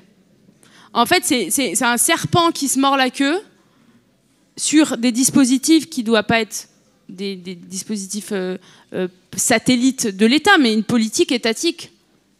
Là encore, c'est vraiment symptomatique du désengagement de l'État sur cette question. Voilà. Je te laisse... Oui, je veux bien. Et après, comme ça, on reprend les questions. Je voudrais juste répondre à Tom, c'est ça? Enchanté. Je suis d'accord avec toi sur le fait qu'effectivement, c'est une question dont on doit parler aux enfants. Et c'est d'autant plus facile à faire justement quand il y a de l'inclusion. Parce que je trouve qu'il y a de la vie, c'est concret. On pose la question aux personnes qui sont directement concernées, donc c'est très bien. Et ça soulève le questionnement, ça entraîne de la solidarité. Et là, pour le coup, on est réellement dans un vivre ensemble. Chose qu'on est censé, on est censé tendre à ça en tout cas. Et puis en plus c'est entendable parce que c'est inscrit dans les programmes scolaires aussi. Si on veut vraiment être dans la légalité, c'est fait partie du programme de MC, donc l'enseignement moral et civique. Le vivre ensemble, c'est quelque chose qui est inscrit. Donc ça peut totalement passer par ça. Par contre, c'est sûr que c'est un peu libre. C'est l'enseignant qui est libre finalement de faire intervenir ou non des associations. Du moins qu'il y ait des intervenants extérieurs pour pouvoir en parler davantage. Voilà, mais c'est en tout cas ce sur quoi il faut tendre, je pense aussi. Voilà. J'ai vu, alors depuis tout à l'heure, il y a 2 mains là qui se lèvent. Là. Non mais, oui, ok. Bonjour. Alors moi, je suis militant anti-validiste et je trouve ça dommage que le terme validisme n'ait pas trop été évoqué. Si vous êtes formé aux questions féministes, aux questions antiracistes, c'est à peu près le même principe, c'est-à-dire qu'on pose une norme et on punit les déviations à la norme. Voilà, et c'est quand même un peu ce qui doit sous-tendre, je pense, ce qui peut structurer l'action et l'action politique autour du handicap. Je voulais aussi dire que j'ai été un peu déçu quand, Madame, vous avez parlé de ce qui se passait au niveau du handicap à l'Assemblée nationale dernièrement, que la loi fin de vie ne soit pas évoquée.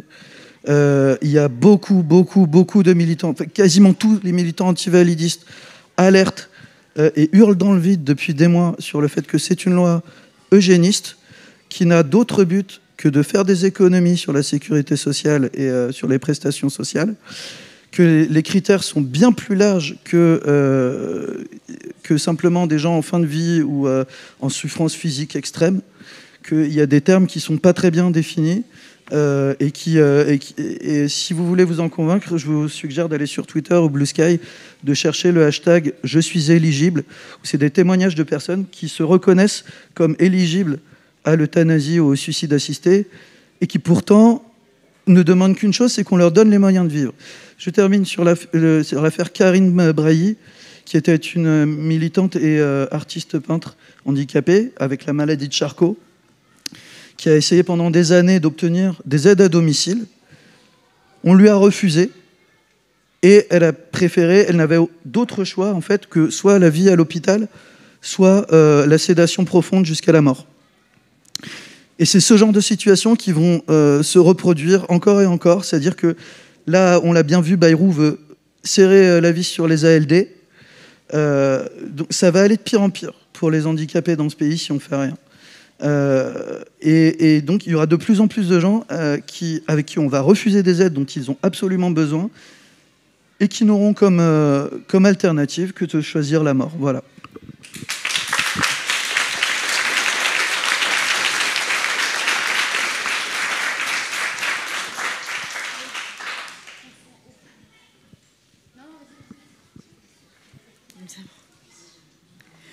Oui, bonjour. Donc moi, c'est Lilia. Je suis maman de 3 garçons en situation de handicap. Donc des handicaps différents, de l'autisme à un handicap plus lourd. Alors effectivement, tout ce que vous avez cité dans le milieu scolaire, je pense qu'on le connaît pour beaucoup. Les enseignants sont en souffrance, les AESH, les enfants. On ne peut plus accepter cette maltraitance pour nos enfants, mais vraiment on ne peut plus l'accepter, c'est plus possible. On a des enfants qui sont psychologiquement détruits et dès le plus jeune âge. Toutes les enquêtes sur le handicap, en fait ça manque d'action. Ça manque d'action concrètement, il faut faire des choses. Toutes les enquêtes, les chiffrages, etc. Il faut des actions, on n'en voit pas beaucoup. Il faut vraiment que les choses elles bougent. On en a marre qu'on nous demande... on ne voit pas de choses concrètes qui soient faites. Il faut sensibiliser dès le plus jeune âge au handicap parce que les enfants, ce sera les employeurs de demain et qu'il y a un problème dès aujourd'hui, effectivement, pour inclure les personnes handicapées dans le milieu professionnel. Mais ça, dès maintenant, il faut sensibiliser parce que ce sera les employeurs de demain, de plus tard. On sait tous que ce soit pour les loisirs des personnes handicapées, pour le travail, pour l'accès sur la voirie, c'est catastrophique. J'ai dû me déplacer et me former moi-même pour aider mes enfants en Suisse, en Pologne, au Canada, parce qu'en France, c'est catastrophique. Je vais vous dire que même en Algérie, contrairement à ce qu'on pourrait croire, on est beaucoup plus avancé qu'en France. Je suis allée de moi-même avec mes enfants. J'ai dû payer mes formations et les faire moi-même parce que aussi les professionnels en France ne sont pas formés ou très peu. Les ergothérapeutes, les psychomotriciennes, les orthophonistes ne sont pas formés aux troubles de l'oralité. Troubles de l'oralité, c'est 90% des enfants autistes. On a très peu de personnel formé et disponible. Il y a un problème, le handicap, c'est lié avec les problèmes le groupement avec la santé. Il y a beaucoup de soins qui sont très peu accessible malgré les allocations handicapées. L'ergothérapie, c'est pas remboursé et même pas par les mutuelles. La psychomotricienne, c'est pareil. Pourtant, c'est vital pour nos enfants. Les IME, c'est pire que de la maltraitance. C'est catastrophique. Moi, mon enfant, il est déscolarisé depuis tout le temps. Il a 6 ans et demi, j'ai dû m'arrêter de travailler. J'avais une très bonne situation. J'ai dû m'arrêter de travailler pour m'occuper de mes enfants. Et les allocations, ça ne suffit pas à payer. Ça ne suffit pas à les aider. J'ai dû, moi, me serrer la ceinture pour me former et apprendre à mes enfants, parce qu'ici, il n'y a pas de professionnels. Les formations ABA, peut-être que ça parle à certains, Macathon, Snowzelen, etc. Je l'ai fait moi-même à la maison pour mes enfants. Mais ce n'est pas à la portée de tout le monde. Et les parents, ils sont démunis face au handicap. Ils n'en peuvent plus, autant que les enseignants, les AESH. Les AESH, je me suis retrouvée avec des AESH qui ne savent même pas ce que c'est que l'autisme. Elles rentrent elles-mêmes en dépression et en pleurant à la fin de leur journée à la maison. On ne peut plus accepter ça. On peut plus. Alors les enquêtes, c'est bien beau, le chiffrage, c'est bien beau. Il faut du concret. Il faut que ça avance. Il faut qu'il y ait des choses qui soient faites. On est trop en retard par rapport au monde entier en France. C'est pas possible. On est en France quand même. Voilà, il faut qu'il y ait des choses qui bougent. J'en profite juste pour dire à tous ceux qui sont là que nous, avec d'autres camarades à Marseille, on a créé un collectif où on se bat pour les droits des handicapés et que les choses soient appliquées et qu'ils soient changées. Donc le collectif s'appelle Handi Résistance Handicap. Résistance Handi-Droit, pardon, excusez-moi. On a un petit flyer qu'on pourra donner à la fin. Ceux qui veulent nous écrire, il y a un mail, parce qu'on a besoin de gens qui se mobilisent. Comme je vous le dis, les enquêtes, les chiffrages, c'est bien beau, mais tout ce que vous avez cité, madame, dans le milieu scolaire ou autre, on le sait. Même les personnes qui ne sont pas handicapées, elles le vivent, elles le voient par elles-mêmes. On a tous pris le bus ou sur le trottoir et vu quelqu'un qui galère et on remarque tout ce qui n'est pas fait. Donc on a besoin de gens qui se bougent, qui se mobilisent, qu'on fasse des actions, parce que pour ma part, moi, par exemple, mes enfants, ils sont petits, mais je suis catastrophée pour leur avenir. Comment ils vont faire? C'est pas possible. Moi, j'ai encore la force de me former et de les aider. Vous voyez, par exemple, on parlait des aides à la maison. J'ai droit à des aides à la maison. Je ne les prends pas parce qu'elles ne sont pas formées pour aider mes enfants. C'est pas possible. Tout ce que moi j'avance, quand elles ont, avec leur bonne volonté, elles essayent de venir aider mes enfants et m'accompagner, ben, ça détruit ce que moi je crée parce qu'elles sont démunies, elles ne sont pas formées. C'est plus possible. Voilà, tout ce que je veux dire, c'est que là, maintenant, il faut du concret, il faut avancer de manière beaucoup plus concrète que de parler, en fait.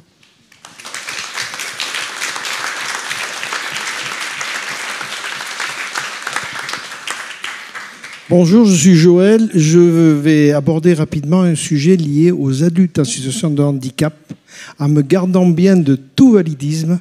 C'est l'accès au droit à vivre son intimité pour une certaine partie de personnes en situation de handicap que j'accompagne. Je suis un accompagnant de l'intime. Ils n'ont pas l'accès, ils n'ont pas le droit à vivre leur intimité, leur plaisir et au-delà leur sexualité. Et je posais la question sur où on en est. J'ai été moi-même un des responsables de la PAS, où le chemin, et j'ai assisté aux assises du comité interministériel du handicap qui ont posé cette question-là, sur l'évolution de notre position par rapport à une forme de reconnaissance ou d'institutionnalisation de l'accompagnement que j'appellerais de l'intime.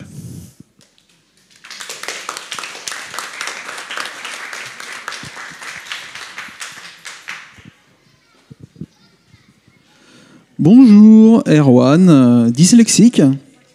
Je suis peut-être pas à jour sur tout ce qui a été fait ces dernières années vis-à-vis de la question, mais où en est-on vis-à-vis des troubles 10, c'est-à-dire dyslexie, dyscalculie, dyspraxie, sont-ils encore considérés comme de simples troubles ou reconnus comme handicap et tout ce que cela pourrait leur apporter en prise en charge? Merci.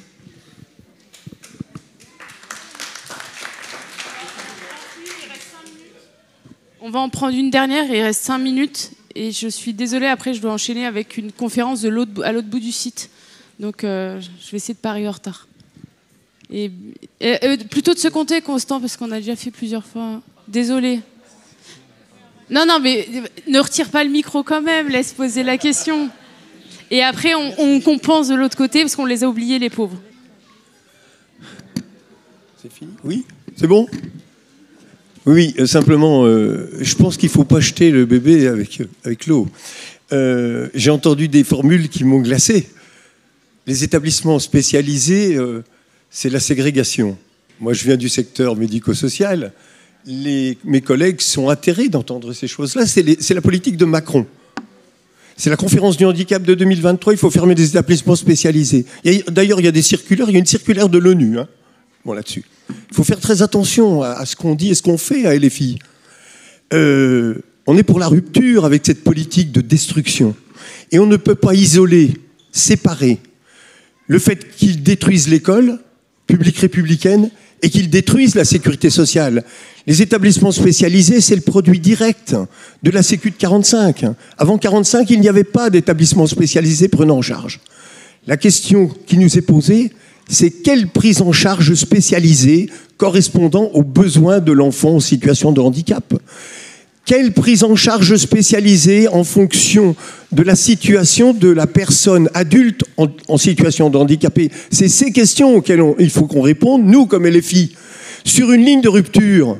Et on ne peut pas dire simplement, comme tu l'as dit, il s'agit de mettre en place des structures dans l'école qui seraient issus du secteur spécialisé. Ça, c'est ce qu'ils nous expliquent tous les jours. Ce sont des menteurs. Nous le savons que ce sont des menteurs. Un chiffre imparable. Un enfant en situation de handicap coûte 7 fois plus cher dans un établissement spécialisé. Pourquoi? Parce qu'il a une prise en charge spécialisée. Il a un orthophoniste, encore que, maintenant, de moins en moins entre nous. Et c'est ça qu'on veut rétablir. Commençons par ça. Commençons politiquement par ça et j'ai une proposition à faire. Moi, je pense que LFI est en dessous de la discussion que nous devrions avoir pour intervenir à l'Assemblée nationale et pour combattre, pour aider les parents, les enseignants, les personnels à combattre pour un rétablissement plein et entier d'une prise en charge spécialisée pour tous.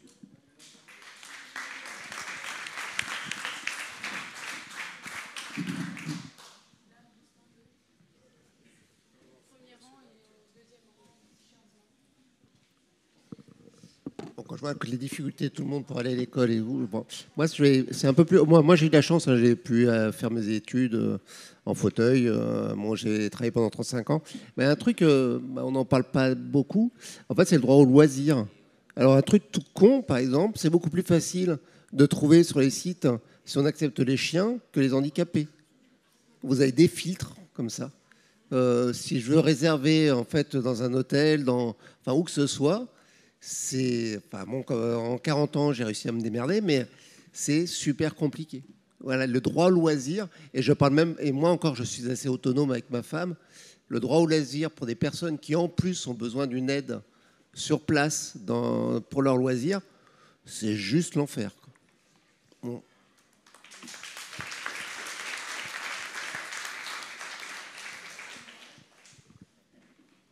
Oui, bonjour. Alors moi, c'est Pierre, donc j'ai un TDAH et je voudrais parler, parce qu'on a évoqué tout à l'heure l'insertion professionnelle, mais aussi enseignant et handicap.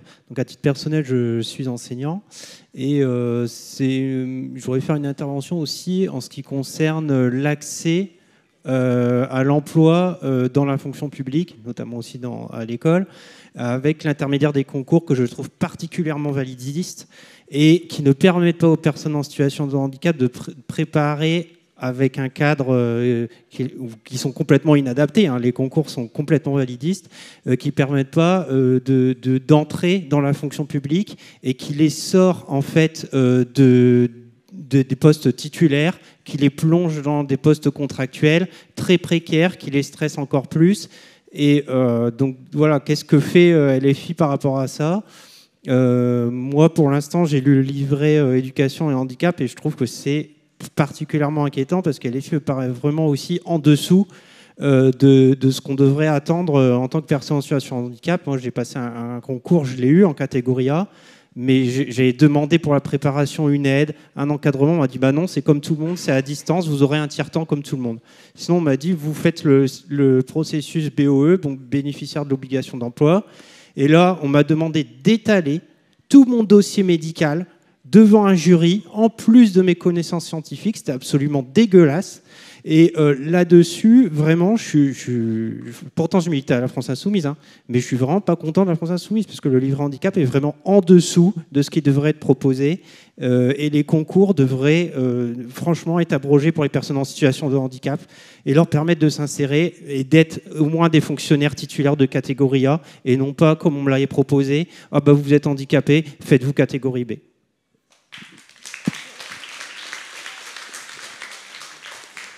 Merci à toutes et tous pour ces questions, ces interpellations. Peut-être avant tout pour dire que, très sincèrement, je le sais, hein, qu'à la France Insoumise, on n'est pas à la hauteur sur ces questions, qu'il y a beaucoup de questions qui restent en suspens, des choses qu'on n'a pas tranchées, des choses dans lesquelles il faut qu'on aille plus loin. Et je sais que par là, on a le sentiment que le handicap, c'est un sous-sujet à la France Insoumise. Mais sachez que par mon arrivée, entre guillemets, à l'Assemblée nationale et mon interpellation à l'équipe programme, on a décidé de reprendre correctement le livret handicap qui était longtemps laissé à l'abandon par les co-animateurs. On a renouvelé l'équipe des co-animateurs. On a fait en sorte aussi avec mon équipe de travailler comme on l'avait fait en 2022. Vous savez, le programme, ils avaient fait un plan. Enfin, ils avaient fait des plans pour chaque secteur. De chaque secteur. Et avec mon équipe cet été, on a travaillé à un plan handicap dans lequel on balaye vraiment tous les secteurs. Alors, par contre, c'est vrai que nous n'avions pas pensé à l'accompagnement de l'intimité. Mais je serais très heureuse d'en discuter avec vous. Je ne vais pas me prononcer sur le sujet parce que c'est un sujet que je ne connais pas, autant je suis très honnête sur la question. Mais ce qu'on peut se proposer pour essayer d'avancer collectivement sur ce thème qui est le handicap, c'est qu'à l'issue de la validation de ce plan, il soit proposé en discussion au groupe thématique et qu'on puisse collectivement travailler sur ce plan handicap au sein du groupe thématique pour enfin sortir avec un document programmatique ambitieux, avec des mesures, et peut-être, si certains sont spécialisés sur des thématiques, aller plus loin sur certains secteurs, l'éducation. Alors oui, sur l'IME, on ne va pas être d'accord, et je suis profondément désolée que mes propos vous choquent, mais je ne vais pour autant pas les retirer parce que c'est ce que je pense. Mais voilà, en fait, il faut aussi qu'on ait en fait un débat idéologique, un débat de fond sur ces questions. Et ce que je vous propose, c'est que ce plan, sur ce qu'on a fait avec mon équipe soit la base de nos discussions pour cette prochaine année. Et on se retrouve aux Amphis 2026 pour en parler.